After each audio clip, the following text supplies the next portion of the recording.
Hey, what's up, y'all? Welcome to Salt and Light. Today, my guest is Corin Donovan, my daughter. Welcome, Corin.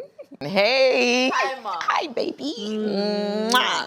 You're on my podcast. Woohoo!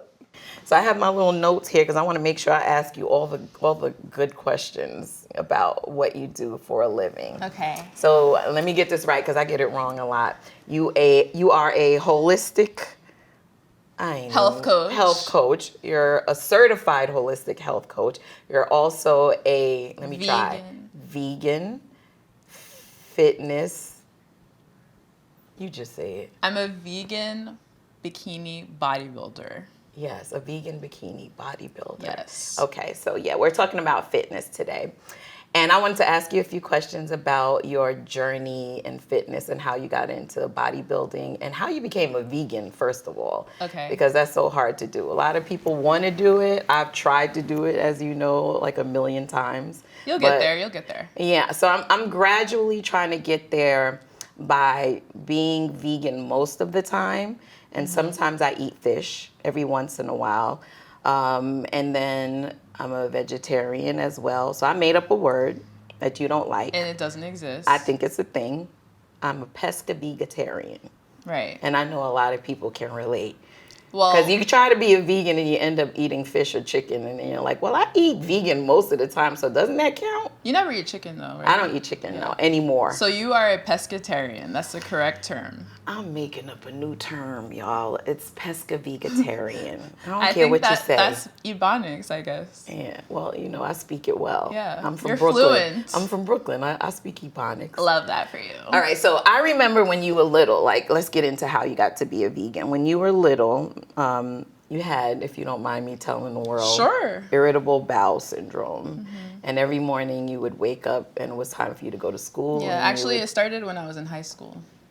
Oh, I feel like it was when you were younger. It was in high school? I guess it started when I was in middle school, you're right, but it got bad in high school.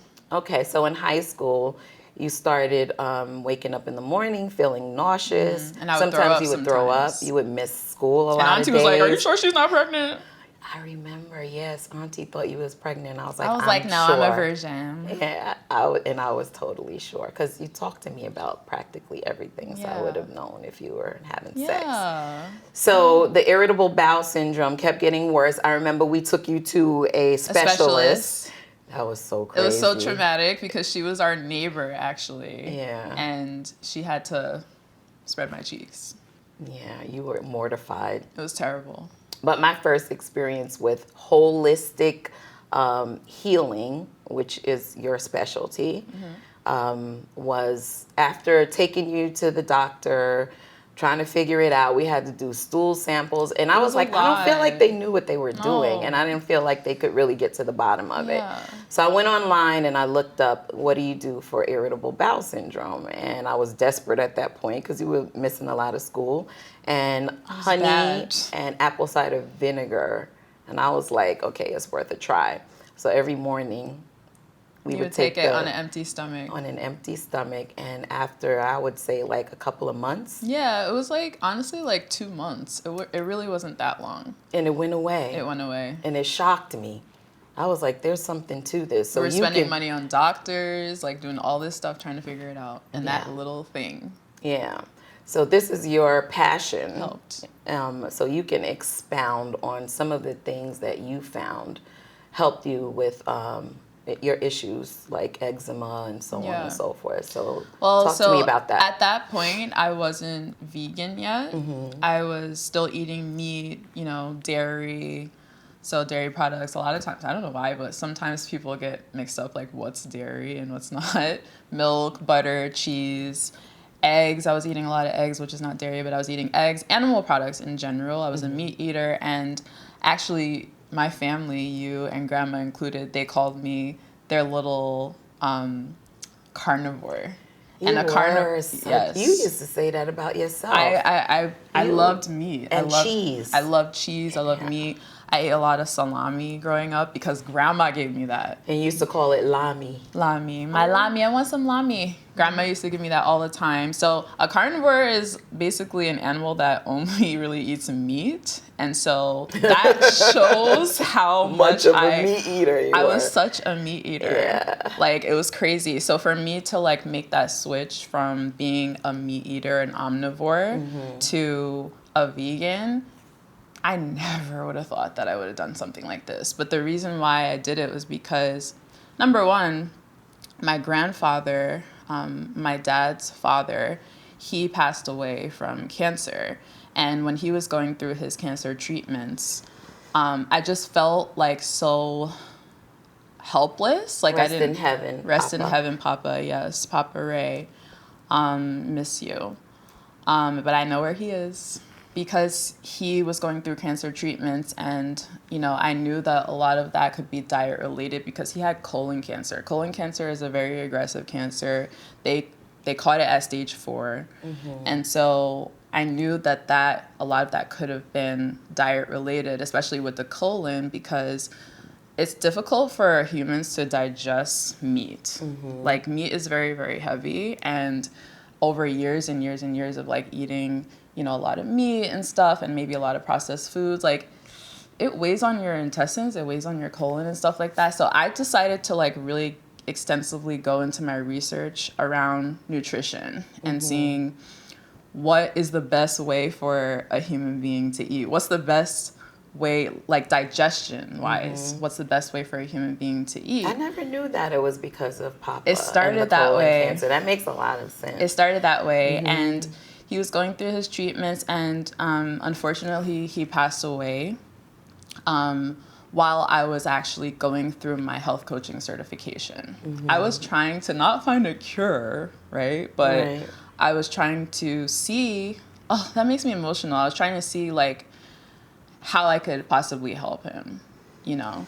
And I went through my health coaching certification. That was what actually made me go through with the certification, like take the plunge and say, you know what, I want to be a health coach, and I want to see, like, I want to take my health in my own hands, because a lot of times people, they don't do preventative care. They kind of just eat however they want, and then eventually they go to the doctor, and the doctor's like, well, you have high blood pressure, you have this, you have diabetes, you have hypertension, like, and it's like, instead of getting to that point, taking your health into your own hands and doing your own research and doing what you need to do to prevent those ailments possibly is the best way. So I learned that through that experience. And so I became a certified health coach. Congratulations. I still, I was so proud of you.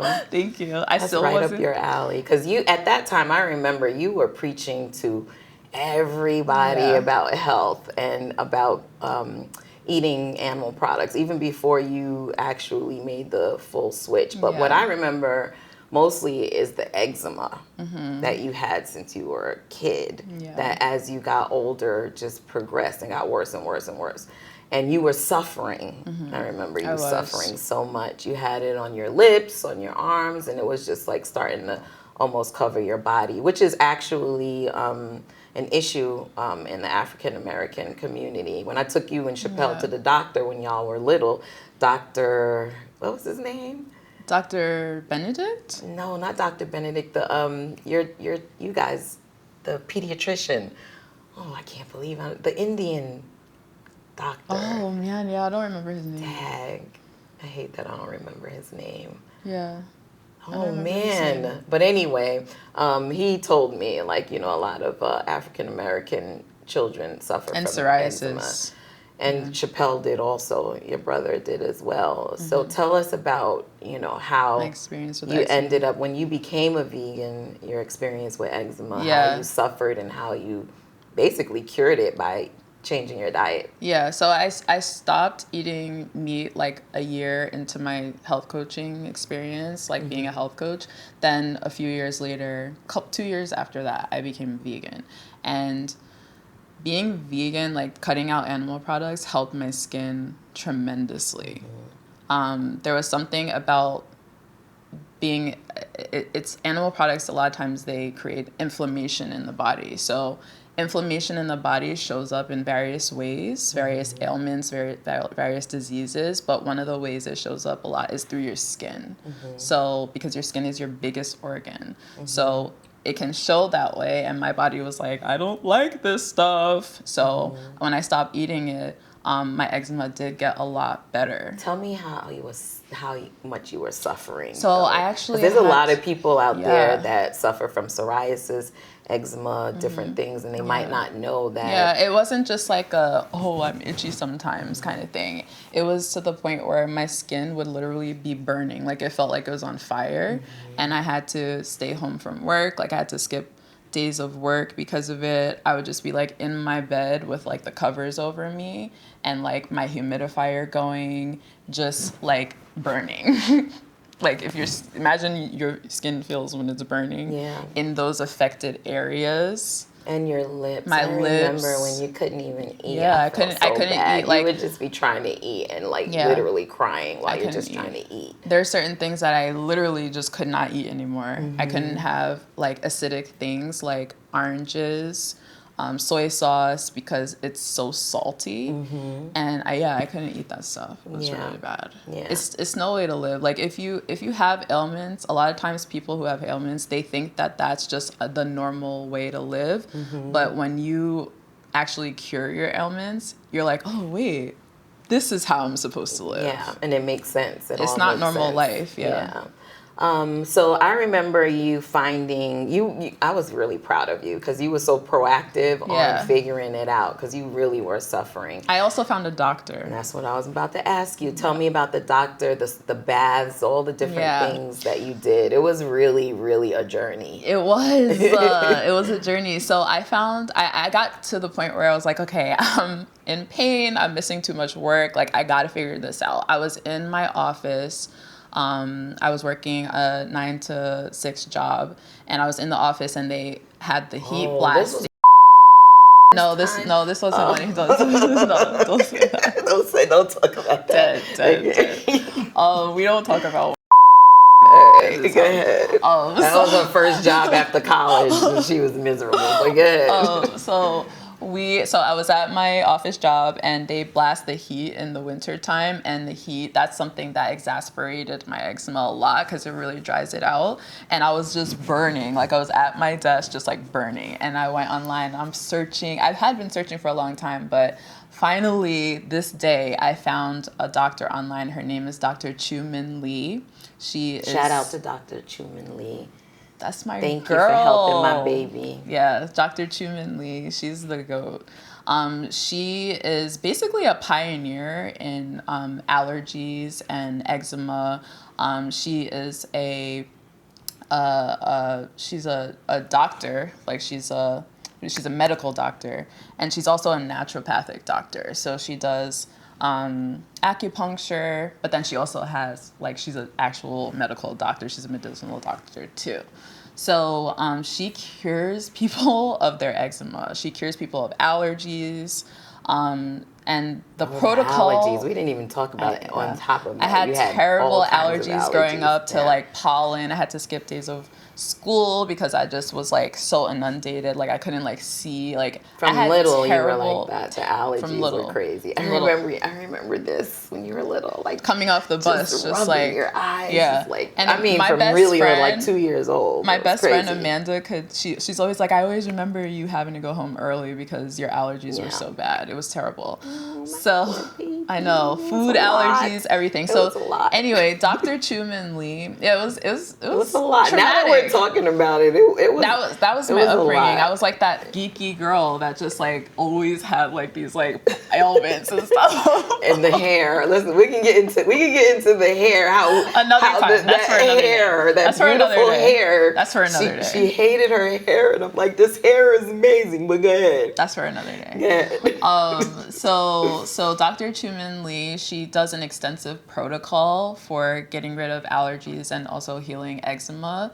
And one of the things that, I'll tell you about the protocol basically. So there were a bunch of herbal pills that I had to take daily.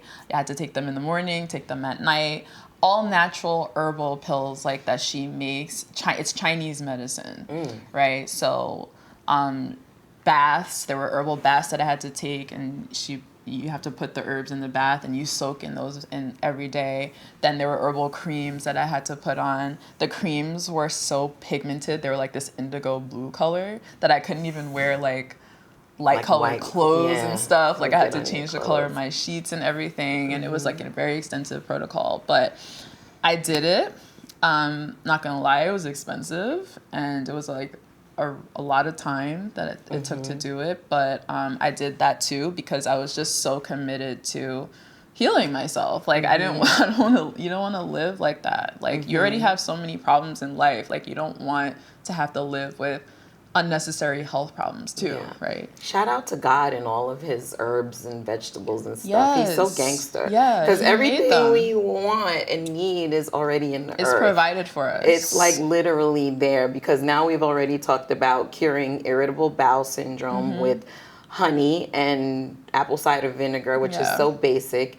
And diet eventually. And diet. And then the eczema through the herbal pills and the baths. Nothing, no medicine, just earth medicine. Yeah, it was really earth medicine. That's a good one. I like that. Earth medicine. Yeah. It sounds like a brand. Yeah, because it wasn't any drugs. Like I remember before I met Dr. Truman Lee, they would tell me to just use steroid cream. Like 1% and I remember cortisone. the steroid cream was an issue because it affects it thins out your skin. It affects your kidney or something. If you put too much. Yeah, vital organ, which is it's your kidney, right? Yeah.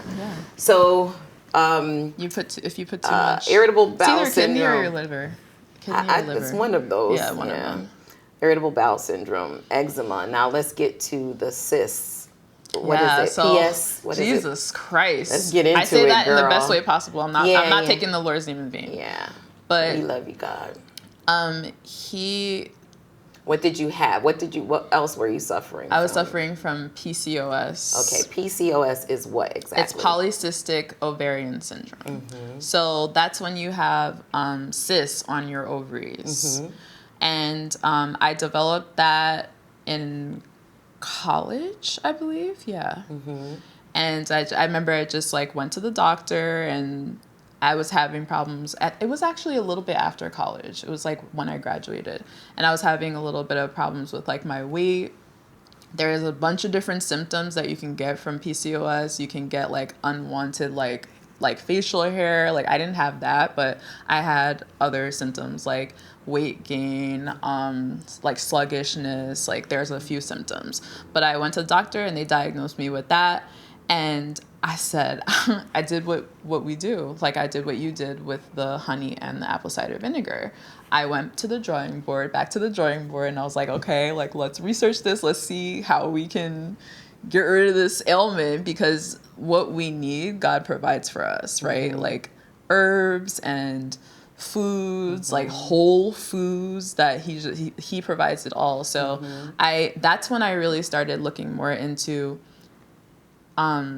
less processed foods. Yeah. So this is before I became vegan and everything. Oh yeah, let's get into the processed foods. We need the information about processed foods because when we're young, we eat McDonald's and all these different things. We eat food out of boxes and we don't think twice about it not actually being food. And then when you turn the box around, and it's look at that ingredients list. There's 2 real ingredients and 10 chemicals. Yes. And it's like you're literally not eating food. Literally. So talk about that a little bit. So the PCOS is when I started looking more into the ingredients of my food. What am I actually eating?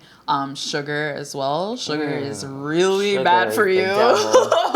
And they put it in everything. Usually processed foods. You can find stuff without sugar, but it's hard. So processed foods, really it's important, I think, because a lot of times like people grow up on processed foods, it's hard to stop eating processed foods, right? But I like to follow the 80-20 rule. So 80% of the time, your diet really should be from whole foods. Like this is how human beings were actually created to eat. Yeah. You know, stuff that's made in a lab we're not really supposed to be eating that stuff. Your body doesn't know how to process the processed foods. Your body rejects it. And that's why a lot of times it comes we have out these in your ailments. skin and all these different ways. Yeah. So Whole Foods, I started eating a lot more Whole Foods at that time because, like I said, that was before I became vegan and stuff. And that helped my PCOS a lot. And I remember when we went back to the doctor, I remember you came with me. They were like, her cysts are gone. Yo, that's still just crazy to me that you can literally cure yourself of suffering by changing your diet. But it's so hard for people to change their diets. Like the longer you have a habit, like Papa on my side, my Papa who's still here. Oh, Papa, I'm about to put you on blast. Woo! He's about to be on blast right now, Papa.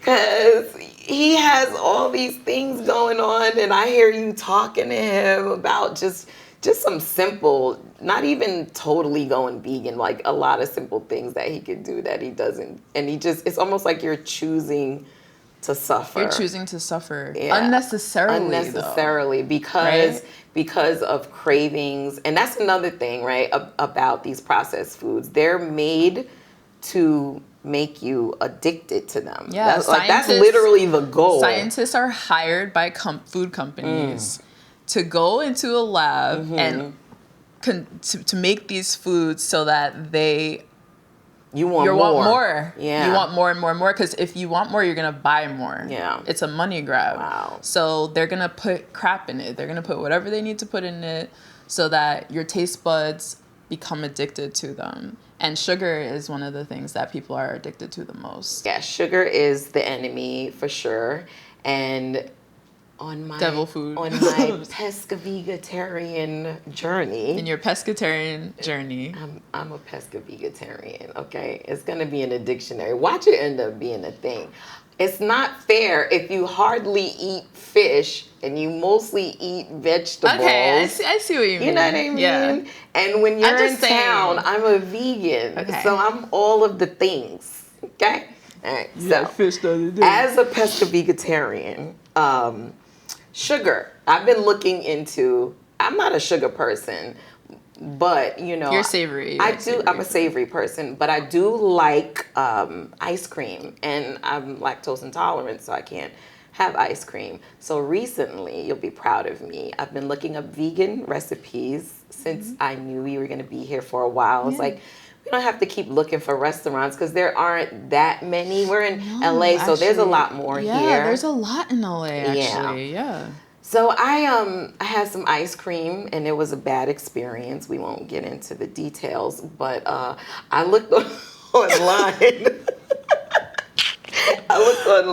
And I figured out how to make vegan ice cream, and it's so simple and it's so good. Yeah. Any fruit, right? So I did bananas because I love bananas, and you just freeze the bananas. It's so simple. It's crazy. Yeah. You freeze the bananas when they're really ripe and really sweet, and then you put them in a food processor with like maple syrup and coconut milk. Yum. And then blend it, and it's ice cream. Dope. And it's good. Yeah. And there's no sugar. It's just natural sugar. Well, the maple syrup. I mean, that's natural sugar, though. Yeah, but it's natural sugar. Yeah. So I'm like finding all these amazing ways to eat healthy, and because people think if you become a vegan, like you're gonna lose the flavor. Yeah. But as you start to cook vegan, like our crab cakes, our favorite vegan crab cakes, they taste like crab cakes. They actually taste better because you gotta put a little more effort into it. If there's no meat, you gotta put some effort into it. You gotta put the sauce on it. So for y'all, you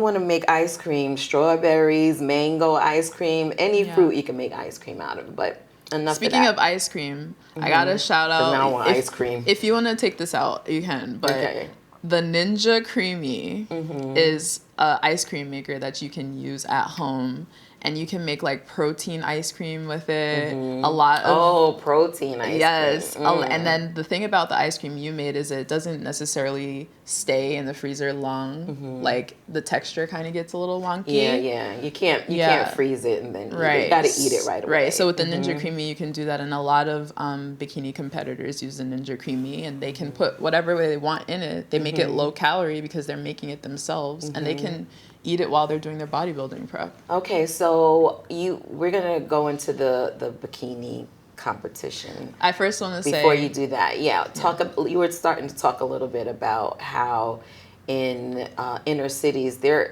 don't have access. Yeah. I remember years ago I went to the Bronx. I'm from Brooklyn in the house. My career was in Queens, and I raised my wonderful children in Long Island, so I'm a true New Yorker. Long Island. I went to the Bronx to get a colonic, and I remember I hadn't been to the Bronx in quite a while, and as I was coming into the Bronx, I was like, every corner was a McDonald's, was a Burger King, was a chicken fried this and a chicken fried that, and a Popeyes, and I remember just looking like, well, dang, where's the supermarket? And so it's really, I could get into my conspiracy of course stuff. I won't get into it now, but there's really an issue with the bombardment of this processed food, fast food into our neighborhoods. And there isn't a lot of access to whole foods. And that's the issue, and it is. What would you say about that particularly? So I would say about that, if you can access whole foods, that's best. And the thing is, there's going to be Whole Foods in any grocery store that you go to. Right. So when you say that there's not a lot of access to Whole Foods, that's not necessarily 100% true. It's the miseducation that the people in lower income areas, neighborhoods deal with. They just don't know what to choose, and they don't know necessarily where to find it. But if you go to the grocery store, like Hippocrates, he's a Greek philosopher, said, let food be thy medicine. So if you're thinking like that, you go into a grocery store, a whole food is an apple. It only has one ingredient. That's what makes it a whole food, because it doesn't have anything else, right? A banana is a whole food. Even a chicken breast is a whole food, right? Like, I'm vegan, I don't eat chicken. That's a whole nother conversation, but that's a whole food. Corn, any type of vegetable, So I think a lot of people don't realize that, because it's so basic, right? Because it is. It's an apple. Yeah. And then if you have all these addictions to all of these chemicals, it's really like a withdrawal type of process. It is. And it's hard to eat an apple and be happy when you're used to let me tell you, apple pie. It's your taste buds that become desensitized by these very strong chemicals that the food companies are putting into their processed foods. They make it that way on purpose. So the less you eat those processed foods and like that crappy stuff that really shouldn't be in your body, the less desensitized your taste buds are going to be, right? Yeah. So if you're eating that 80-20 rule, like how I said before, you're eating more whole foods, and your taste buds become more. The pesca vegetarian. No, we're talking about it's a journey. Food, but that's true. But it's a journey. No, you're right, because you're gonna crave fish less. Yes, you're getting those foods out of your system. You're totally right. So thank you. So when you bite into an apple, you be like, yes. After a while, this is a good apple. After a while, that starts to happen, and you start to taste the delicious flavors of an apple. Like you start to taste like how God really created food to be. Yes, in the first place. Yeah, without all the other stuff. It's actually delicious, but if your taste buds are conditioned to like very strong flavors that are flavored with chemicals and stuff like that, then you're gonna bite into an apple and be like, this is gross. I want ice cream. So before we move into the bikini competitions and how you got into that. I just want to give a little testimony about a fast that I went on, and before we end the food thing. Okay. So as a Christian, I've fasted most of my life, but it was always for spiritual reasons. And I told you this. So recently I went on a fast. I was going for 21 days, but I lasted remember. about 11 days. And all I was eating was mostly broth and fresh juice a little bit, and water, obviously. That's intense. Yeah, it was intense, but it was for spiritual reasons, right? And it was also, I needed some answers about some things. And if you know how fasting works, it eliminates the need for food. After about 3 days, you don't feel as hungry anymore, and you just start working on that vertical relationship. And you need to, because you're like, Lord, please help me. I need help. I need answers. I need help. I'm suffering. So when you get desperate, you start fasting. I shouldn't fast when I'm desperate. I should fast as a way of life. Yeah, but you know how we are. Yeah. But through that fast, before I went on that fast, I wasn't even doing it for physical reasons. It wasn't to lose weight, because my weight fluctuates. People be like, girl, you lose weight. Don't worry, next week I'll be 10 pounds heavier. Because I go up and down naturally my whole life, right? So I went into it with a knee issue. You remember, I was jacked up. I'm like, dang, I'm just getting old. I felt like I was just getting old, and I was kind of surrendering to all of these ailments. Yeah. I had a back issue. It was way too many things. Know. I had a neck issue. And that's from being on the freaking road, too. And flying around and traveling in suitcases and checking in, checking out, all the different things beds, yeah. Different beds for 30-something years. It was taking a toll on me. And then I got bursitis. Like, there was a point where I couldn't lift my arm, like, above this. So then you start getting depressed, right? So anyway, I went on that fast, not expecting anything to happen besides getting closer to God. I came out of that fast. My knee was better, my back was better, my neck was better, and honey, I could lift my arms after that fast. I couldn't believe it. I felt like it was a miracle. So that's my encouragement to people who are dealing with ailments that can be healed just by fasting, like starting out with a fast. Because what I learned, because then I started Googling it, I'm like, what the heck is going on? I started Googling it, and you're basically starving the inflammation, the sugar, the pus, the whatever's in your body. Like you said, by being a vegan, you're cleaning out your colon. You're cleaning out your literal cells. Yeah. You're starving them. And when they starve, they're releasing all of the toxins out of your body.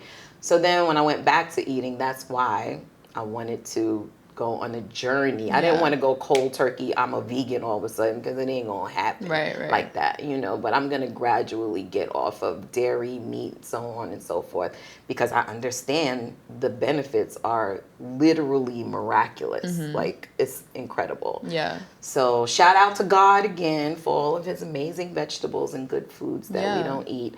Now let's move on to your Oh, I want to say also the weight fluctuation thing. A lot of people deal with that. Yeah, I've been dealing with it my whole life. I've dealt with it my whole life, and that's why I was face palming, because it's a common thing. The thing is, if you are gaining weight, just try to make sure it's like healthy weight. Like if you're eating whole foods and you go to the doctor, and your doctor says, "Hey, you're in great health." Yeah. Like, don't worry. Like I just. It's a whole body image thing. Be fat and healthy. That's a very sensitive topic. You know, like if you're going to have like a more excess amount of body fat, make sure that you're eating healthy foods. Yeah, that's what I would say about that.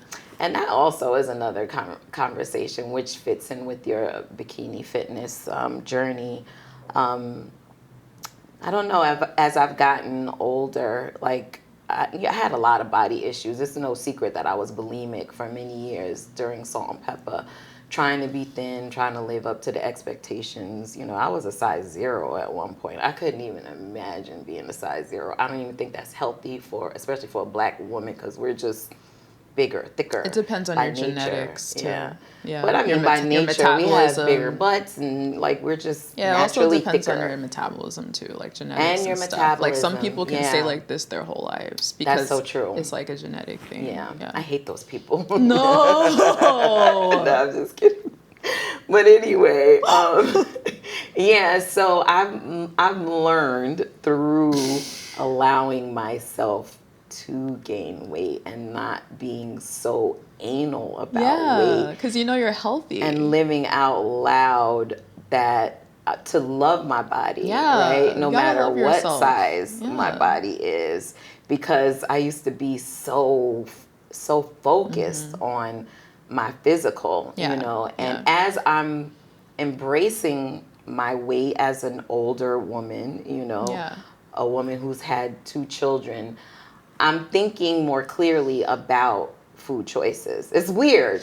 It's like I have to accept myself in order to really get on the food journey and switch it up. Like it's like the same thing. Acceptance came first. Yes, or it's coming first because I'm still on my journey. It does come first though, because once you accept like your body and how you look, and you just love your body for the body that God gave you, you know, God makes no mistakes, right? And you accept yourself. You want to do better for yourself. Oh, wow. I didn't make that connection till just now. Yeah. So accepting yourself is a part of loving yourself. And when you love yourself, you want to make healthier choices. You want to take care of yourself. If you feel terrible about yourself and you're like, oh, like I suck.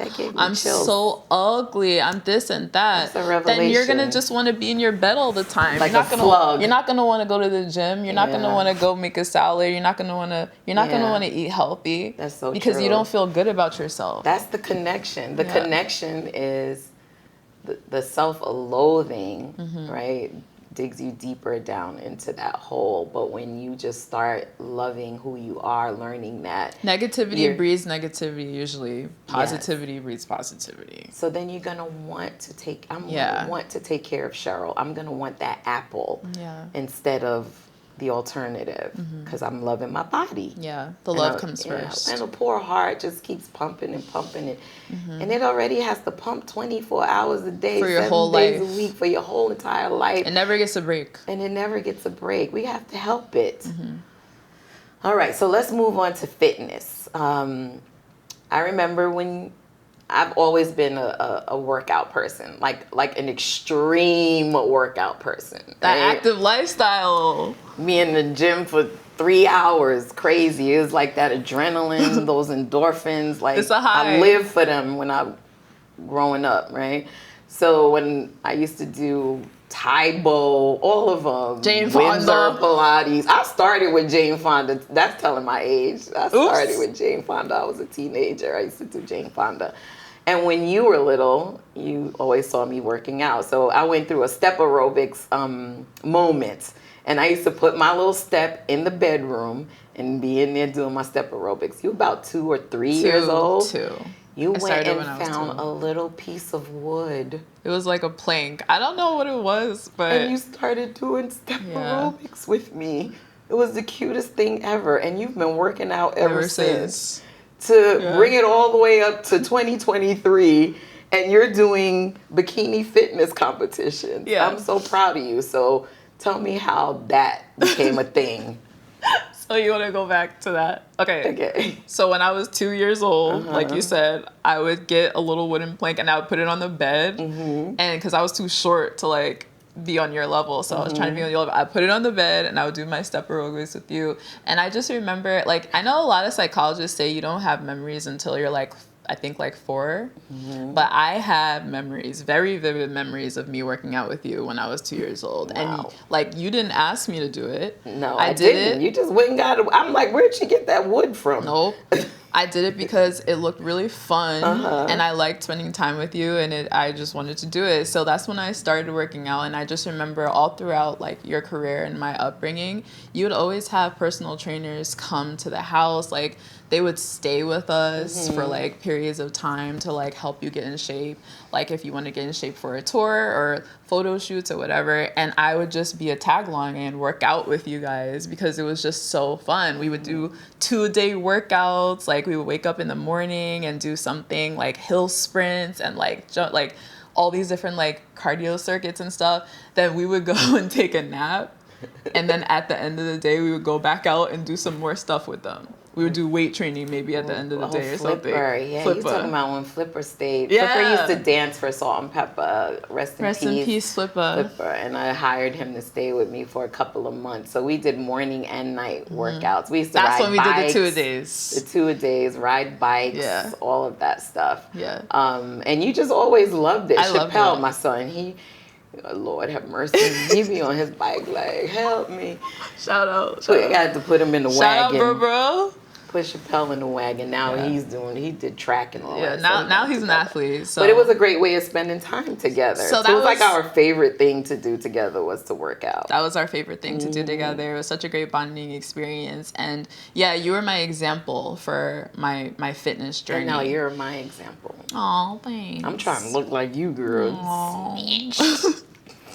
Don't bring attention to my body. Please do it. Can you do a spin around for us? God. No, you don't want to? Okay, never mind. I don't mind.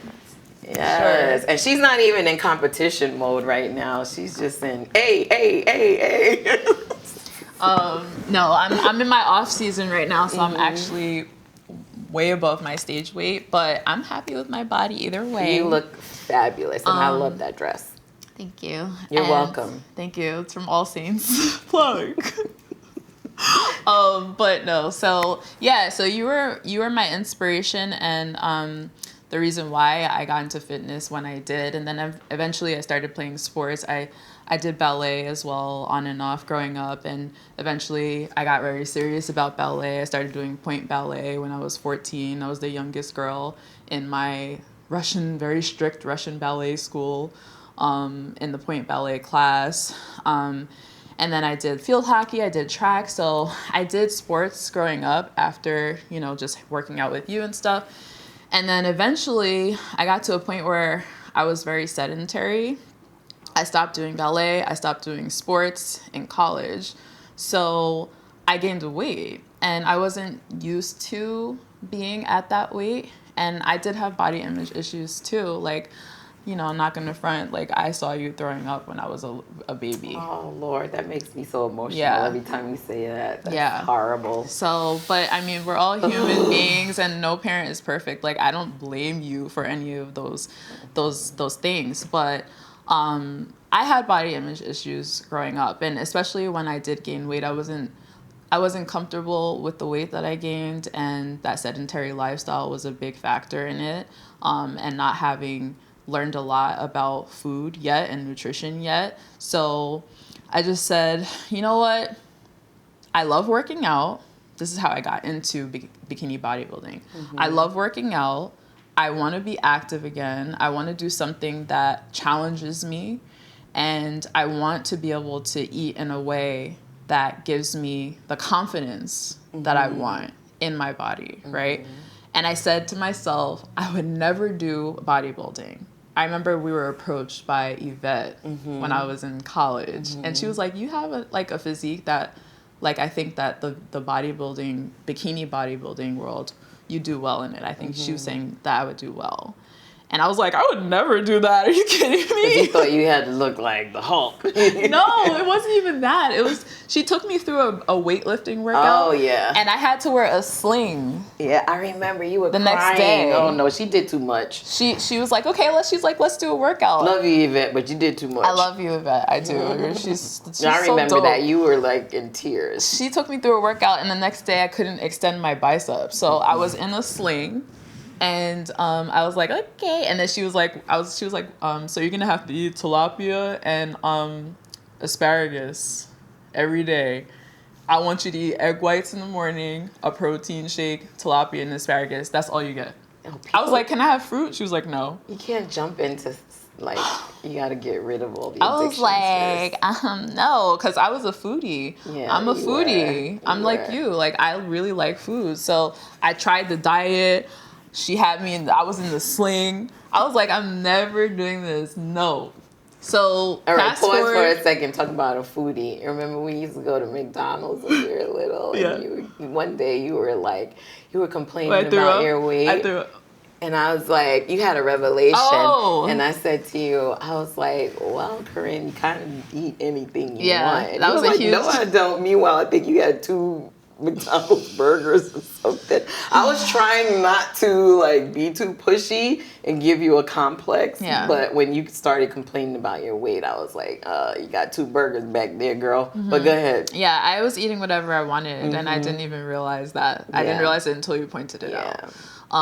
So fast forward, this was later, like years later, in my late 20s, I was like, you know what? Let me look into that bodybuilding thing again, because I was living that sedentary lifestyle, and I was seeing like women on social media who do not vegan, but who do bikini bodybuilding, and I love their shape. I think that their shape is so pretty, and they have muscle. Like when I saw the muscle, I was like, okay, they have muscle, but it's not like a lot of muscle, like figure competitors and stuff, which is a bigger woman, like they have more muscle. It was more like a feminine physique that is cut up, and you have muscle in certain areas that you sculpt your body that way. So I saw them and I was like, you know what, let me try this. I want to challenge myself. So I went into it, and I found, at this time I was already vegan, so I found a vegan coach. Her name is Chrissy Carvalho, the vegan fitness model. She's amazing. Which is I would just want the people to understand that this is a very specific niche, right? So when you're a bodybuilder, what do they say? Protein. What I say? Tilapia. She was telling me eat egg whites, tilapia, and you're chicken. a vegan going into this industry, which is difficult. It is. And your category is natural. It's called natural, right? So you're working harder. steroids, which it's an unregulated industry. Right? So you could take steroids, you could get boob implants, you're all natural.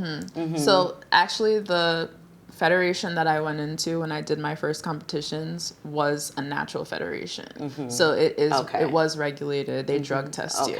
So I wasn't competing against women that were on performance enhancing drugs. I didn't know that. Okay. Yeah. So but they had boob jobs. They did have boob jobs. That. Yeah. Right. They did have boob jobs. I do vegan bikini bodybuilding, and a lot of times people are very, very confused when I say that, because they're like, where do you get your protein from?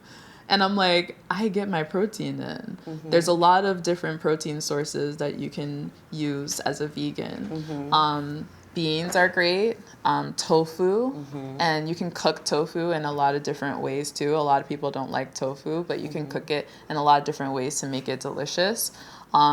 Vegan protein powders, which a lot of times tend to be cleaner than like a lot of the protein powders like that have whey in them. Whey is dairy, right? And that's most protein powders have whey.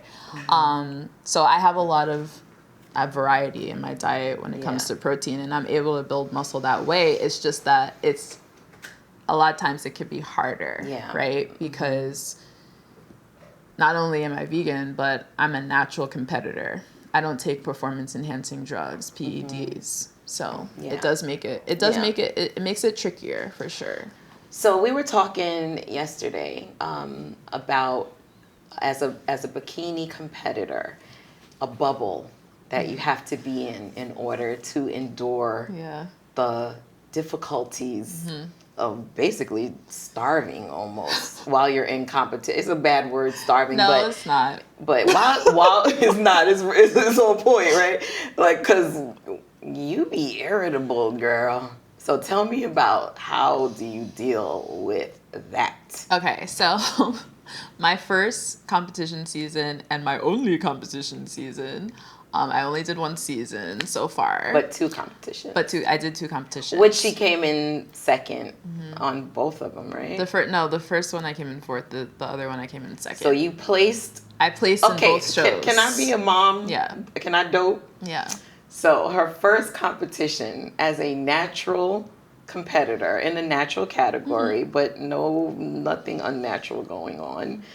I was there and she placed. Was I there? I was at the second one. I was on the road. Yeah. Okay, but anyway, I feel like I was there.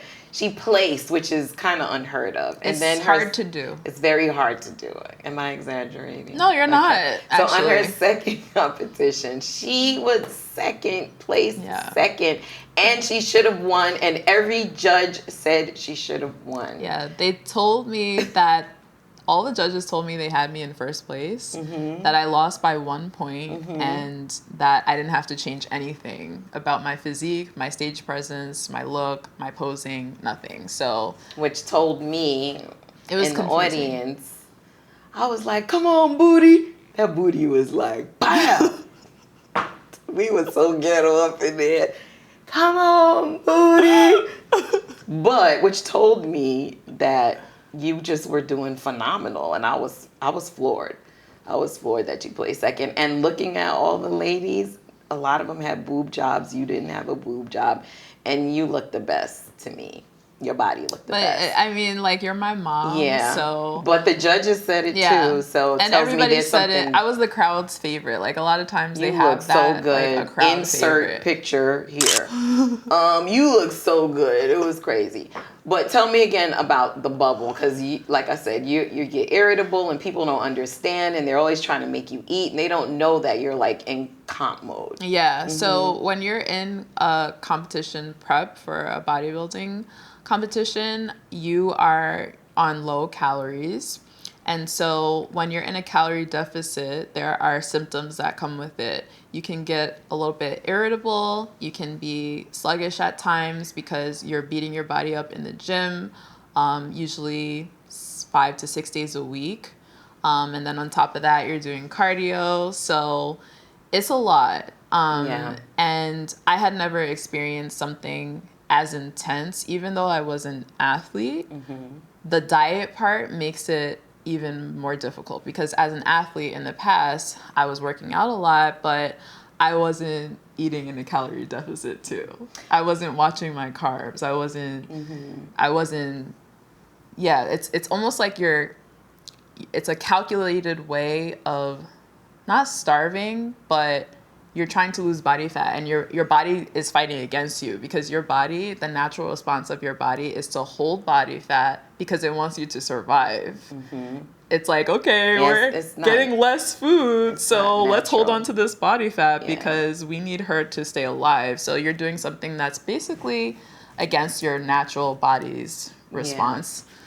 So it's painful to see you that small. Yeah, but I don't say it while you're competing, which adds to the bubble effect, right? Like at Thanksgiving, if you're in competition, like you're about to go into competition, and I'm about to start prepping again. David said, you're not gonna eat during Thanksgiving. He was like, because I was trying to decide like when I should start prepping again for another show, and I said I'm gonna start in November, and he was like, what about the holidays?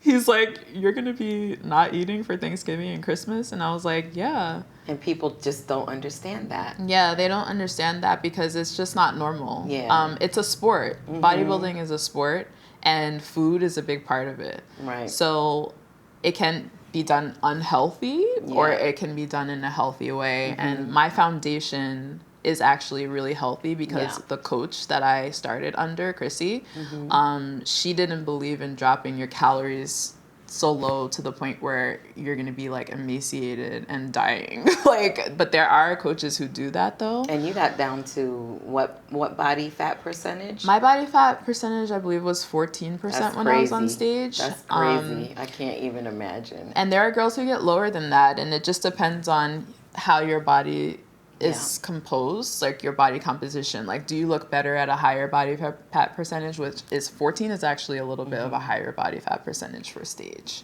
9 or 10%, sometimes 11. Like some girls get like low like that. So do me a favor and look in that camera and talk to the people about when someone is competing, what they should not do. Oh, like other people around them? Yeah. Oh, okay. So if you have someone who is competing in a bodybuilding competition, you don't want to... Or dieting. Or even just dieting. Like, maybe they just want to get ready for, like, I don't know, just the summer. They want to shed a few pounds, a wedding or something. A performance. Don't offer them food. And don't keep telling them to eat. Don't keep telling them to eat. Don't offer them food because it's antithetic to their goals.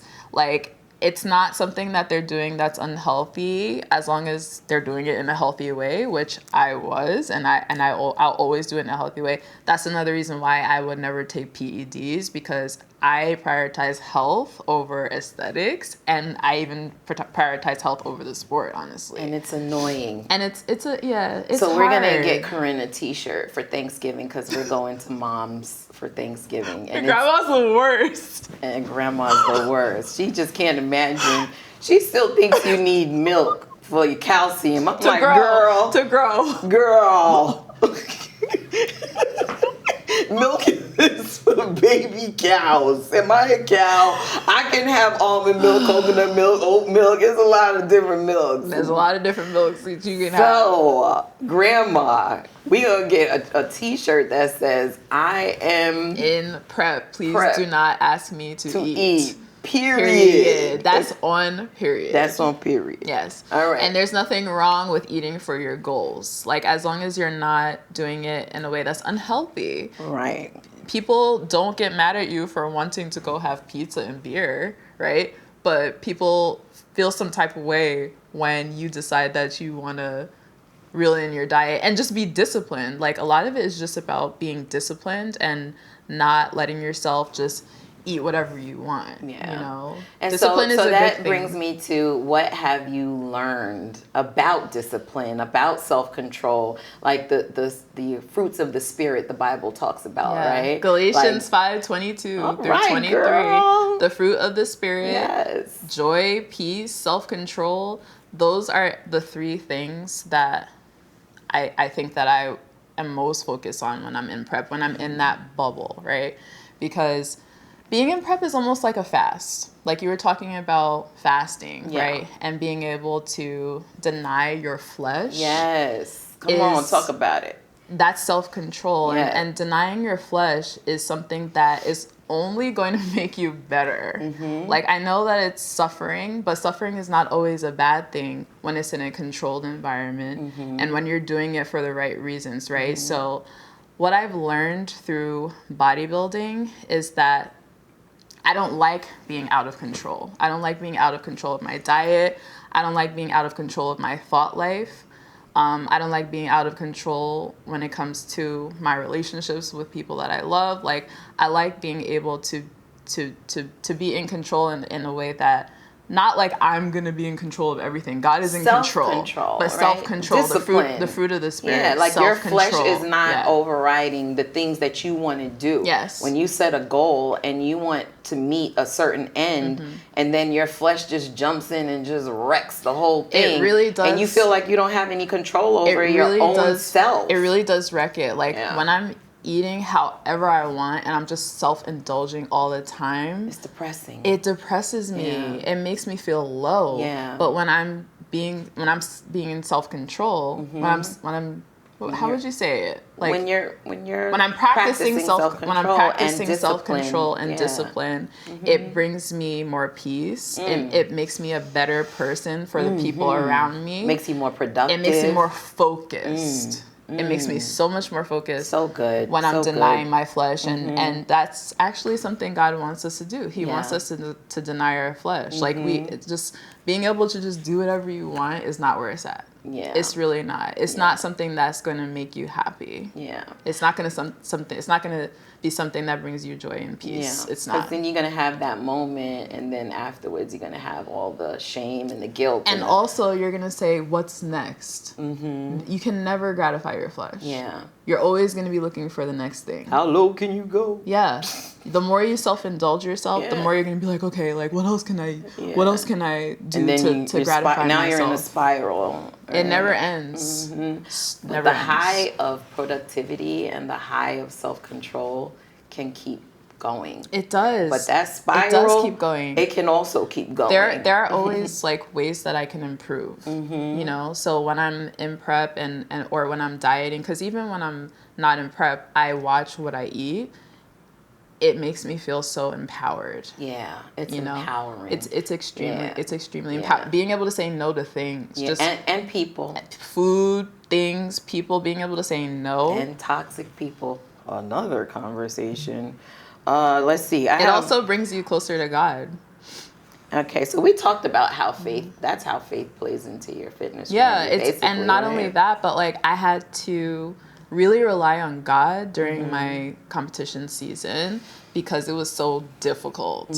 It was so hard being hungry. Yeah. You know, but there's nothing wrong with being hungry and fasting. Jesus fasted, you know. 40 days and 40 nights, and the devil tempted him. And the temptations are plentiful when you're fasting. When you're in prep, man should not live on bread alone, but every word that proceeded from the mouth of the Father. Jesus is gangster. He's a People gangster. have no idea like, how gangster he is. Gangster, like fasting for 40 days and 40 nights.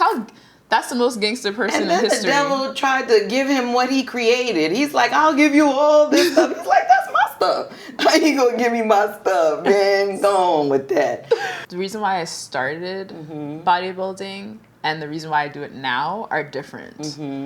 I do it now because of the fruit that I've seen. And it's not just physical. It's also spiritual fruit, mental strength. Yeah. I've been able to build my mental because you have to be mentally strong to be able to get up in the morning and say, I'm going to go to the gym even though I'm tired today and my muscles are aching and I'm sore and I'm tight.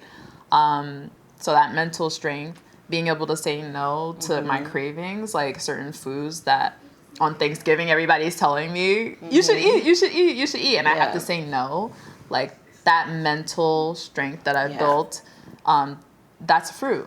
And then also the spiritual side. And you're breaking cycles, but go ahead. Oh, yes, that's true. Generational patterns. Generational. As well. That's true. Yeah. Yeah. Which leads me to my grandchildren.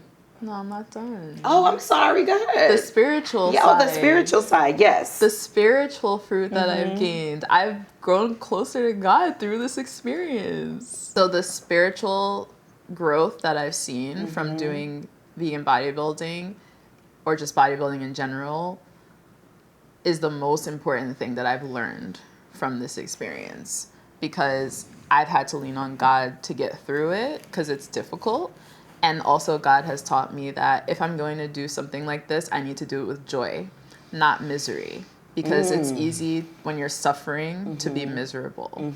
But we're supposed to count it all joy as Christians. Yeah. And so when we go through various trials. The testing of your faith produces patience. Yes. Produces patience. And so I've been able to see fruit from that. And that's why I'm going to continue doing it. Like, even though it's really hard. Because sometimes I wonder why you want to suffer so much. And so now I know. Suffering is not always a bad thing. Yeah. I think a lot of times people just want to be comfortable and they think, I'm going to do whatever I can not to suffer. But you grow through what you go through. It's the way that you grow. Yeah. Yeah. Listen, the last question I have for you until we talk a little those temptations. More, like, it's the best feeling ever. I already know the answer. Are you going to raise your children as vegans? Yes. But you thought about it. Yeah, no. I wanted to, because here's the thing. I wanted to talk about that too. Veganism is more than just a diet. Right. Right? So I would have them eat a vegan diet, but I'm not going to always just be like, oh, like you can't like wear leather and like that's very important to say. Raising someone as a vegan is like that lifestyle. Yeah, it's like you know like that militant kind of like vegan thing. But I would have them eat a vegan diet. Yeah. So could they have? I don't know, because you won't even eat chicken bouillon. I can't even put that. No chicken bouillon, no animal products at all. I would rather. I need these instructions because one day I will be a grandmother, and I promise that I will follow all the rules so that I can have my grandchildren. around me because grandma did not follow the rules. Grandma did not follow the rules. No. I'm going to follow the rules. All right? Yes, you will. So you don't keep them from me because I want my grandkids. I promise that I will follow the rules. You heard it here first. Yeah, there will be no milk and no dairy because I want to see my grandchildren. So let's cheers to the fact that you are breaking a generational pattern when you because I wish I would have raised you guys like that. I think I did pretty good with food. You did. But there would be no McDonald's, nothing like that in my grandchildren's future, you know. So we can cheers to grandkids. We got our green juice here, celery, How kale. long you and David been married? 7 years. Come on now. Celery, kale, and what else? Celery, kale, ginger, pineapple, spinach. Thank God for the pineapple. It's delicious. It's good. It's so refreshing. I down my green juice. I don't sip. I sip. I sip champagne. Oh. Not green. She's classy. She's bougie. No, but this is really good though. Remember we were talking about like the desensitized taste buds? I'm like, this is delicious. She's like, ew. I literally down my green juice, like, so I don't have to. You sip this? I love it. Tastes good to me. I'm telling you, it really is a thing. That taste bud thing is a thing. Okay, so I should start sipping my green juice. So here's to salt and light. The Bible says we are salt and light, and that's what we're doing here. Celebrating, once again, faith, family, fitness, food, while having fun. Yeah. Cheers. Cheers. Clink, clink, clink, clink. All right, y'all. Thank you for tuning in. That's it for today's episode. Like and subscribe and keep looking out for Salt and Light. Big things are coming.